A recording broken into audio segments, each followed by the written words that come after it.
ยังอัวจีฮะต้มผักบ่อ๋อสิเฮ็ดกินบ่โอ้แม่อยู่ในนี่เนาะเข้าไปได้บ่ได้เลยอ๋อเฮ็ดเวียกอยู่ไสเฮ็ดเวียกหยังอยู่คนเฮ็ดเงินเฮ็ดเฮือนบ่ได้อ๋อใกล้บ่ไปเบิ่งได้บ่บ่ไก่ไปเบิ่งได้สบายดีได้สบายดีโดยโอ้เฮ็ดเฮือนโดยปลาอันนี้มันเคยบ่ช่องเคยบ่อ๋อ4คน4เนาะเฮ็ดประตูอยู่นี่บ่เจ้าอ๋อขอเราปรับ ไม่ซักอันนี้ไม่ซักเฮาบ่โมเมนต์บ่แม่นบ่มื้อนี้ เลย น้องดัวเด้มากินบ่ยังอ่ะยังอ่ะน้ำล้างมืออ๋อล้างมือ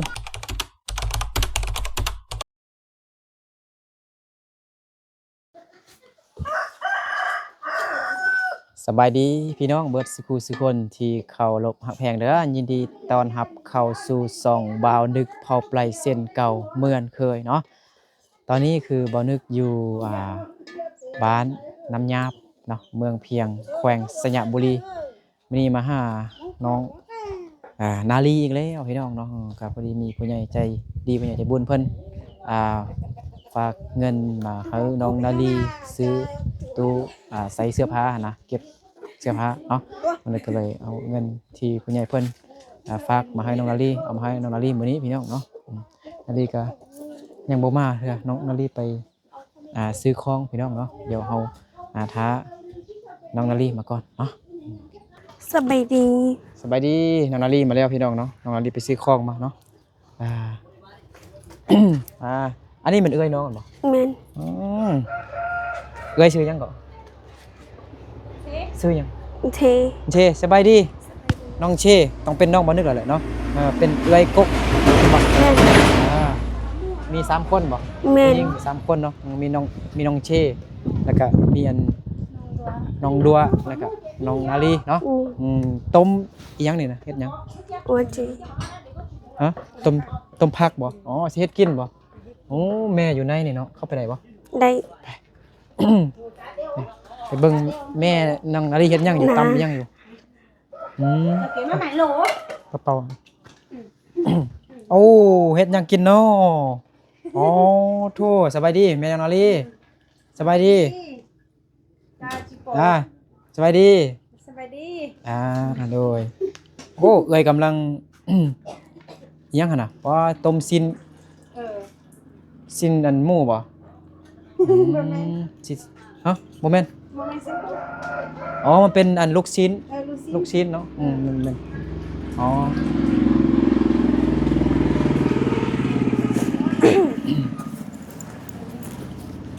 เอาขนมให้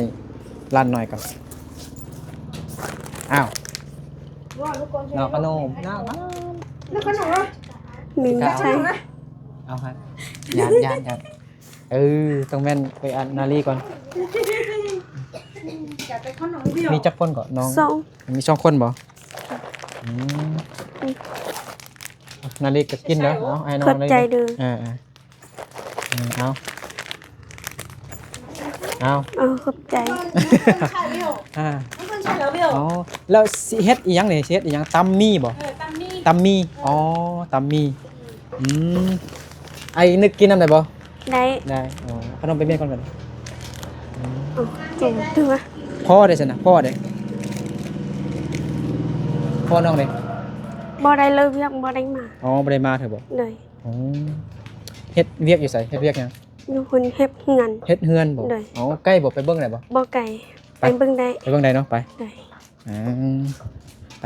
ไปเบิ่งพ่อน้องนาลีเฮ็ดเวียกอยู่ไสเนาะเฮ็ดเฮือนว่าซั่นไปเบิ่งกัน สิตำกันทางแคบบ่เนาะอ๋อเฮ็ดเฮือนแนวใดนะเฮือนอ๋อนี่บ่แม่นเฮือนนี่นะเดี๋ยวบ่แม่นนี่บ่บ่แม่นคิดว่าอยู่เทิงพุ่นอ๋อเดี๋ยวนาลี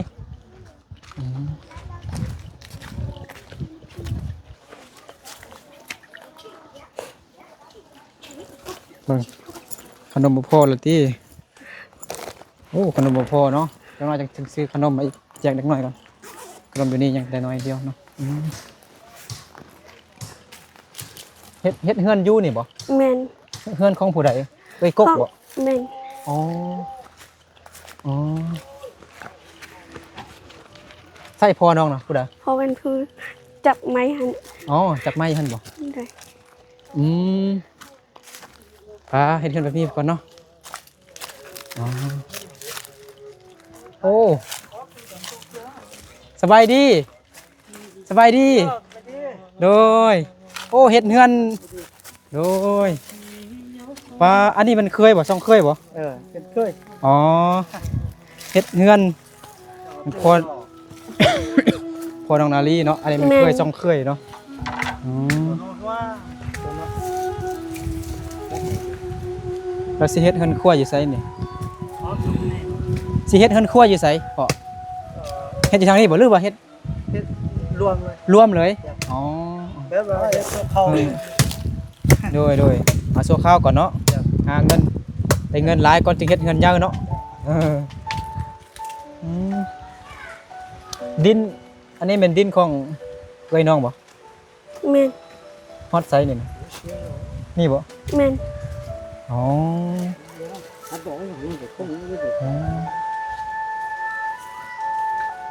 อันนี้เอาอันใบมะคอเนาะเฮ็ดเนาะ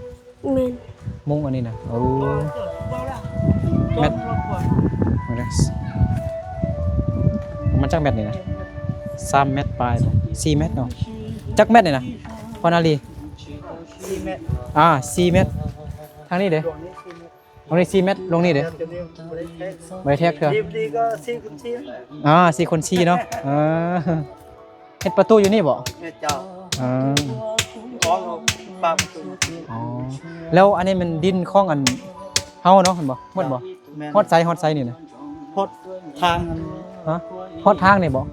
อ๋ออันมันทางรถซิ่งบ่ บ่แม่นทางอัน ทางย่างไปธรรมดาซื่อ บ่ทางอันเข้ากุนอันซะแล้วใส่แห่งสานะ เอ้ยยังก็ ใส่อัน ใส่น้ำบ่ ทราบอันใส่โครงท่านะโครงรัดนะเข้ากุนแล้วเข้ารถจุกแล้วนอนแล้วเขาเอากุนแล้วก็เอาทุ่มใส่ไว้ข้างในนะ เอาเฮ็ดเวียกแบบนี้เฮาบ่กินเหล้าบ่ บ่ บ่กินเนาะคิดว่าแม่นเหล้าข้าวแม่นบ่ น้ำดื่มด้วย คันแม่นชนเผ่าลูกนี่ได้กินเฮ็ดเวียกจังซี่กินเหล้าข้าว บ่มากกิน เขา นะ เขาไพร่เผาลวกฮู้บ่ ถ้าพอได้แล้วมักกินน้ำเลือดเลยกิน กินในเบียร์เนาะ พ่อน้องนาลีซื้อยังก็เดี๋ยวให้ทำความฮะ นาลี พ่อซื้อนาลีอ๋อลูกก็นาลีเนาะ นาลี อ๋อ นี่เป็นนาเพิ่นเป็นนาเด้อนาลีเหมือนกันนะ นาลี สกุลลี อ๋อบ่ซื้อพ่อนะ อย่างว่าเนี่ย นาลี เจ้า อ๋ออย่างนี้เลยอ๋ออายจักปีเหรอ ปรี40เลยว่า 40อ๋อ40พ่อน้องนาลี40แล้วเนาะอืม พอดีเบส5เราก็2025เลยแล้วเลยดิ อ่า ก็ปรี40 อ่าลูกซื้อนึกเหรอ เจ้า ซื้อนึกอายุ26ปีไปสิฮอด27แล้วแหละเดือน3นี่ฮอด27 พอมอแล้วเนาะ น้องแม่นมักไปสัมภาษณ์อยู่เขตอันบ้านคิวแคมพุ่นเด้ฮู้จักบ่ โอ้ บ้านคิวแคมบ้านนำทรงบ้านห้วยซ้ำอ้อบ้านหยังเด้บ้านน้ำปุ้ยเด้บ้านห้วยสะแงมเคยไปบ่ ไป ห้วยสะแงมมีพี่น้องบ่อยู่ทางนั้นบ่ เอาบ่มี บ่มีแต่เคยไปซื่อๆเนาะห้วยสะแงมห้วยพวนฮู้บ่ห้วยพวนฮู้หมดเนาะคันแม่นบ้านมงเนาะฮู้หมดเนาะ เคยไปหมด เคยไปหมดแล้วเนาะ ตอนเป็นเบาก็ไปหมดแล้ว ไปหาลมผู้สาวติ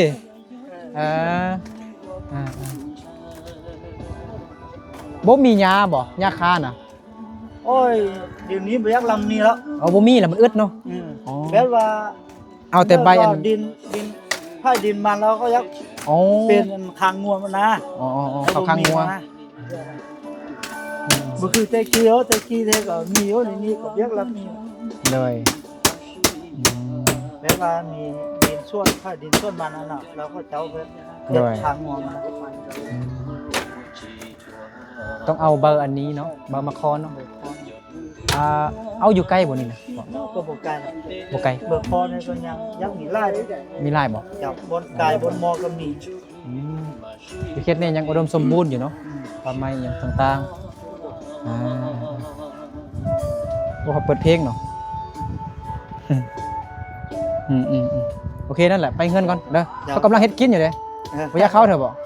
บ่เรื่องนี้แล้วกันค่อยลงมา อ๋อ มอละ โอเคฉันไปก่อนเด้อไปอยู่เฮือนทะจักหน่อยเข้ามาส่งตู้ใส่เครื่องน้องนาลีเนาะจักโมง2 โมง 3 โมงบ่ แม่น โอ้เกือบลม2 โมง 3 โมง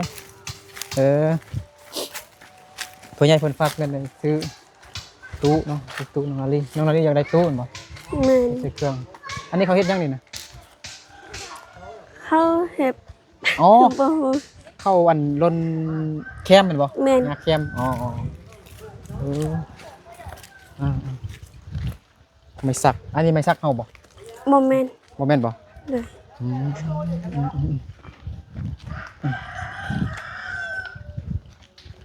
พอน้องนาลียังนุ่มอยู่เนาะ แม่น 40 ปียังนุ่มอยู่อันนี้มันงัวน้องนาลีบ่ บ่แม่น บ่แม่น เลย อ๋องัวผู้ใดงัวอันลุงพุ่นนี่บ่ แม่น อ๋อตัวใหญ่แห้งเนาะประมาณจักล้านนี่ตัวนึงฮะน้อง บ่ฮู้นะ สาวสิปลายเนาะ16 17ล้านตัวใหญ่บัดดองน้องนาลีนี่ต้องงัวสำนี้แหละเนาะ เลยแม่น โอ้ยสิมานอีแม่น้องนาลีสิมานลูกเคยทางใดเนาะลาวบ่หรือว่าทางไทยหรืออเมริกาทางใดก็ได้หมดเนาะ ได้ อืมค่าดองน้องนาลีว่า50 ล้านแม่นแท้นะ แม่น แท้เนาะเบียร์จักลังก็20 สาว เป๊ปซี่30 เลย โอ้บวกกันไปก็สิฮอด100 ล้านพุ่นเด้ แม่น โอ้โหคนงามเลยนะคนงามคือนาลีนี่ค่าดองแพงจักหน่อยเลยไปเฮือนเลยอาบน้ำอยู่นี่บ่นาลี แม่น น้องนาลีอาบน้ำอยู่นี่บ่ บ่อักนี่อยู่พุ่น น้องอาบอยู่ไสอยู่น้ำก๊อก แม่น คุณบ่อ๋ออาบแล้วห้องน้ำน้องนาลีเด้ยังบ่มีเถอะบ่ บ่มี อ๋อแล้วเวลาเจ็บท้องเราต้องไปห้องน้ำผู้ใด ไปอยู่พุ่น ของอันนี้มันพี่น้องเฮาบ่ แม่น อ๋อเอาความฝันของน้องคือบ่อยากได้ห้องน้ำแล้วซั่นนะ อยากได้บ่ อยากได้ อยากได้อยากได้ยังบ่ทันมีงบบ่มีเงินเทื่อเห็นบ่ แม่น โอ้น้องลาลี่ยังบ่ทันมีห้องน้ำเทื่อพี่น้องเนาะเจ็บท้องก็ต้องไปซื้อน้ำพี่น้องก่อนเนาะ แม่น ห้องน้ำอยู่ในเฮือนบ่หรือว่าอยู่ทางนอก อยู่ทางนอก อยู่ทางนอกบ่ เลย อ๋อเมื่อกี้เขาเฮ็ดเฮือนมันเฮือนของเอ้ยผู้กกนี่มันบ่ บ่แม่ เรา น ว่า ฮู้ นี่อ๋อเอ้ยกกเลยอยู่ทางไหนเงินอยู่ซะ ไปอยู่น้ำเฮีย อ๋ออยู่น้ำเฮียเนาะ เลย อ๋อเอาพัวอยู่น้ำเฮียแล้วไปอยู่น้ำพัวพุ่น เลย อ๋อมื้อนี้มายามพ่อแม่เนาะ แม่น อายจนสมองเบลอหมดแล้วนี่เมื่อยแฮงเนาะไปในเฮือนเนาะ เลย ไปเบิ่งแม่เฮ็ดกินก่อนโอ้แล้วเหรอเด้นี่ตำมี่เนาะโอ้ไปเบิ่งมอมๆดูเบิ่งอันส้มตำมอม แล้วตู้ ๆส้ม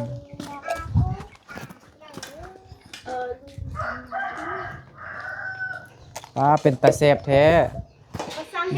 เด็กน้อยนี่กินบ่ได้เด้เนาะต้องเฮ็ดต่างหากแม่นบ่มีเขากิน โดยพอน้องนาลียังนุ่มอยู่เนาะ40 ปีแต่แควพ่อน้องบ่มีแล้วเนาะ แม่น ทางหน้าหั่นบ่คือพ่ออันน้องประยงเคยเบิ่งคลิปน้องประยงบ่ เคย เบิ่งอยู่ YouTube แม่นบ่ แม่น พ่อน้องประยงก็บ่มีแควเลยอายุก็40ปลาย46เป็นอายอันพ่อเนาะ ป้าชื่อนั่นนี่ แต่อันผู้บ่าว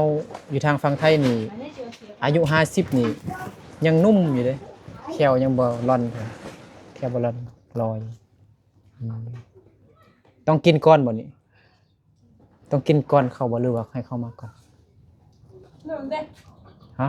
ชิวเด้ แปลว่าหยังก่อน ซิมก่อน ซิมก่อน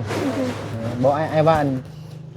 นอนแต่ละอยู่ตอนละ กินก้อนบ่หรือว่าสิทาอันพอน้องนาลีแล้วก็ไอ้เคยก่อนมากินพร้อมกันบ่ Rồi mình thấy cái gì đó nó mở cho. Này, thấy cái hai rồi.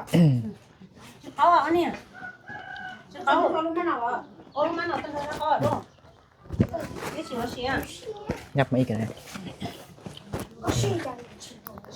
เวลาเฮาลงแล้วมันจะม่วนตำทานนาลีมักกินเผ็ดบ่ มัก มักอ๋อ Có luôn. Có luôn.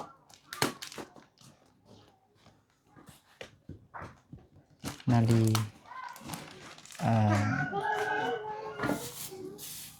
นาลี16 15 ปี14 14 ปีโอ้เด็กน้อยอยู่เนาะแต่ผู้ใหญ่แล้ว แม่น ป้าโถนอนซาดโอ้บ่นุ่งทรงคันบ่นุ่งทรงเนี่ยไอ้ท้ายคลิปนี่มันผิดกฎลงบ่ได้เลยต้องน้องนาลีนอนยังนอนปูซาดแล้วก็นอนอยู่ในซาดเลยเนาะ แม่น เย็น Lọc cái gì tài mà kia. Nè, nó hả lúc kia. มีแต่ผ้าห่มแม่นบ่ แม่น มื้อแรกนี่เขาสิเอาตู้อันใส่ผ้าเก็บเสื้อผ้าน้องสิเอาไว้ใส่ทางนี้บ่ ช่างนี้ อ๋ออันนี้เลยเนาะ ได้ ตัวใหญ่บ่น้องเห็นแล้วบ่เขาถ่ายรูปให้เบิ่งบ่ หันไปเบิ่งตัวจริงนะ อ๋อเบิ่งตัวจริงเหรอถ่ายรูปไว้บ่ ใครบ่ได้ฮู้ อ๋อบ่ได้ถ่ายไว้บ่อ๋อไปเบิ่งแล้วอยู่ๆน้ำปุ้ยบ่ แม่น อ๋อเขาจะส่งมาให้เฮาเลยเนาะ โดย อ๋อราคามัน2 ล้าน2แสนบ่ แม่น อืมตู้ใส่เสื้อผ้าเนาะผู้สาวก็ต้องมีตู้ใส่เสื้อผ้างามๆอะเนาะไว้มีขี้ฝุ่นติดแม่ได้บ่อยากได้ตู้ใส่เครื่องนึง Mẹ có giờ đấy, tại ba mẹ một mình ngấn. แม่บ่มีเงินเนาะ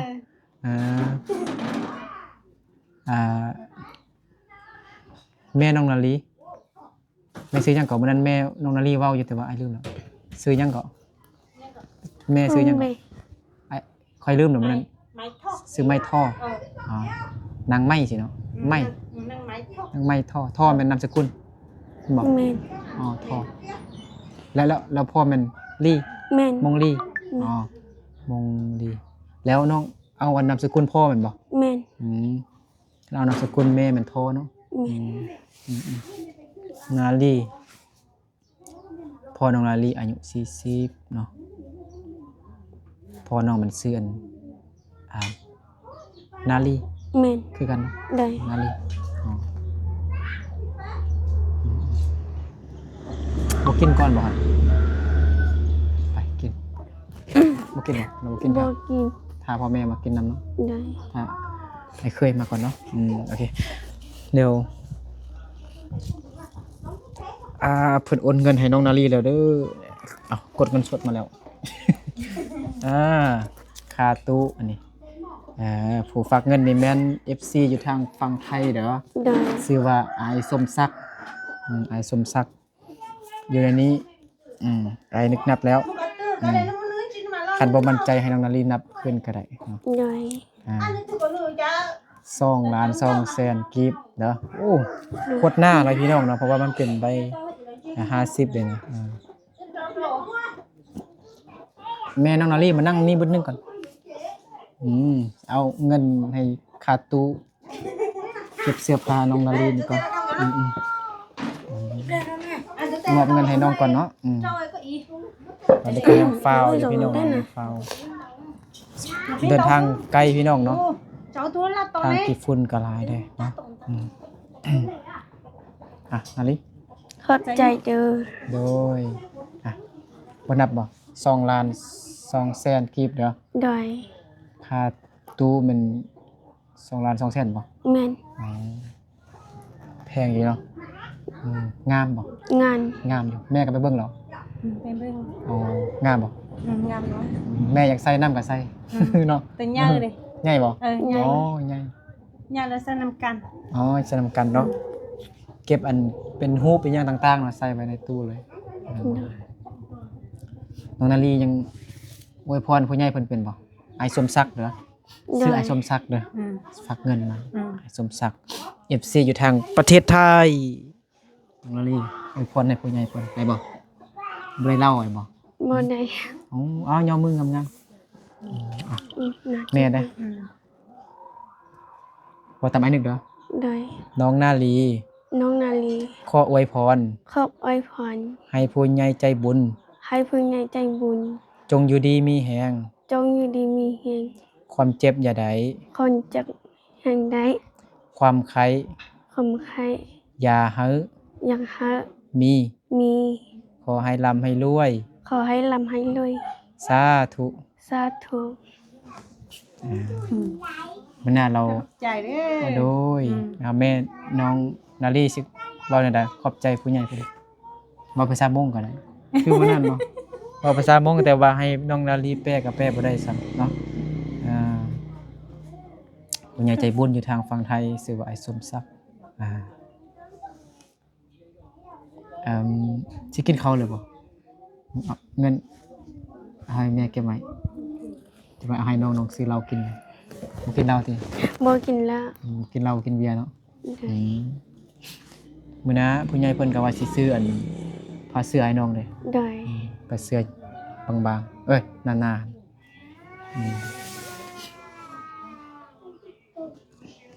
เพิ่นให้อ้ายนึกนี่ไปนำน้องว่าซั่น ได้ ไปเบิ่งอัน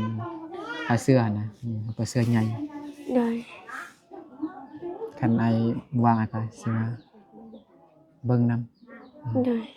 อยู่น้ำปุ้ยหมดเนาะน้ำปุ้ยก็ขายเนาะ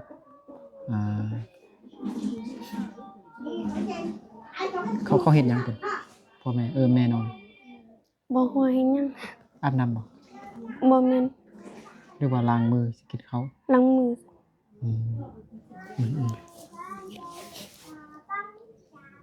ตอนเช้านี่เฮ็ดหยังกิน บ่ฮู้ว่าเขากินหยัง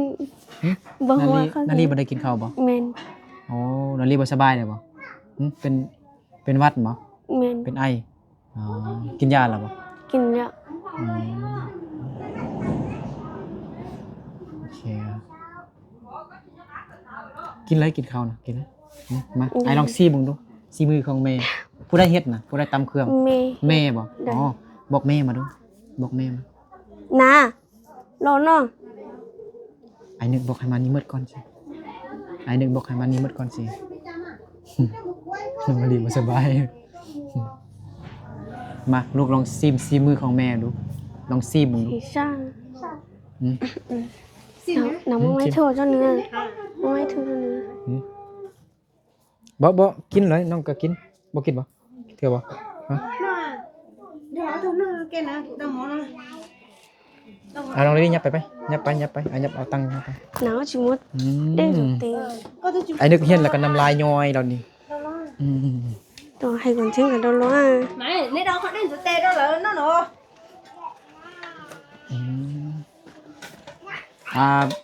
น้องดัวเด้น้องดัวน้องยังก่อนลืมชื่อแล้ว น้องเช ยุงเชชื่อยากเนาะยุงเชดัวđó có đi một lời ภาษาเวียดดัวนี่เลยนี่ chắc để đâu mỏ อันนี้เลยดัวน้องซีมกินไล่บ่ได้ดอกพี่น้องเนาะซีมเบิ่งซีมือของแม่น้องมันน่าก่อนจะซื้อของกินมาให้น้อง alo mỏ nó là mỏ đi ăn mỏ อันนี้มันจานของไผของมันเห็นบ่ แม่ น้องลี่เด้น้องซีมมันก็แม่น้องลี่บ่กินตัวนี้บ่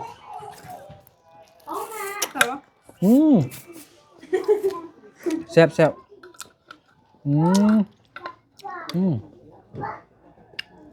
ยังไล่บ่โอ้เต็มอ่างเนาะเต็มกะละมังใหญ่เลยกินบ่หมดนี่มื้อนี้น้องดัวเด้มากินบ่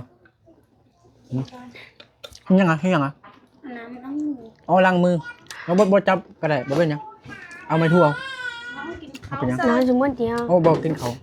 ซิมเดียวอาจจะซิมจาก10ถ้วย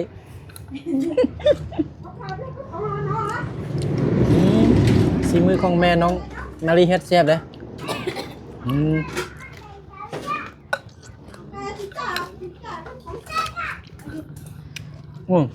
คลิปนาลีคนเบิ่ง8,000พุ่นเด้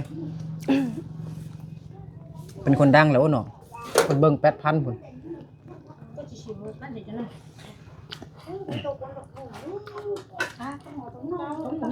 ปึ๊บ กูเจียวก็ต้องก็ตัดตง พอน้องนาลีนี่ยังรออยู่เนาะ แม่น ยังรออยู่ลูกก็ยังงามอยู่อืม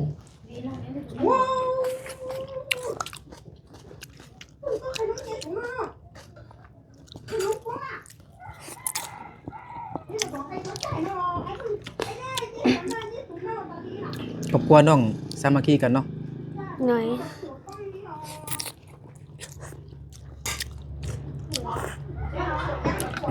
มาเฮ็ดเงินแล้วก็ มีไอ้เคยมาหมดเอื้อยเด้อ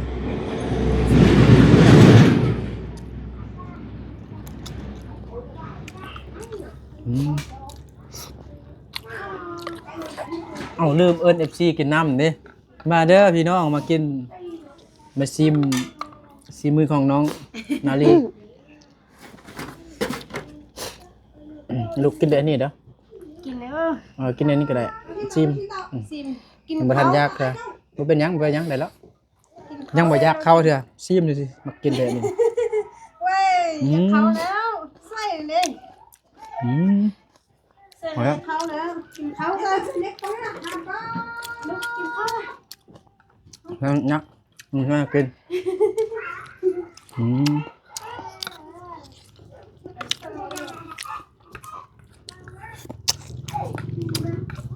กินได้ยันเจ็บท้องอันนี้พอแล้วอันพอแล้วเด้อน้องนาลีกินคนเดียวเด้อ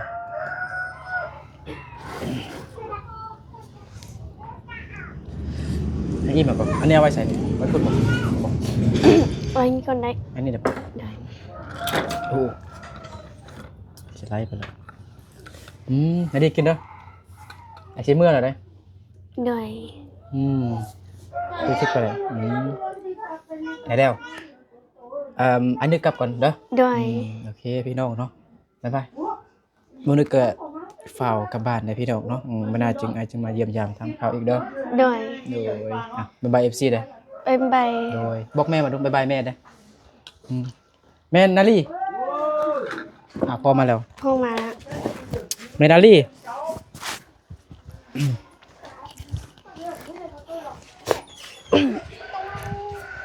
หนาวอีกเหรอหนาว hay nào giờ หนาวตัว không được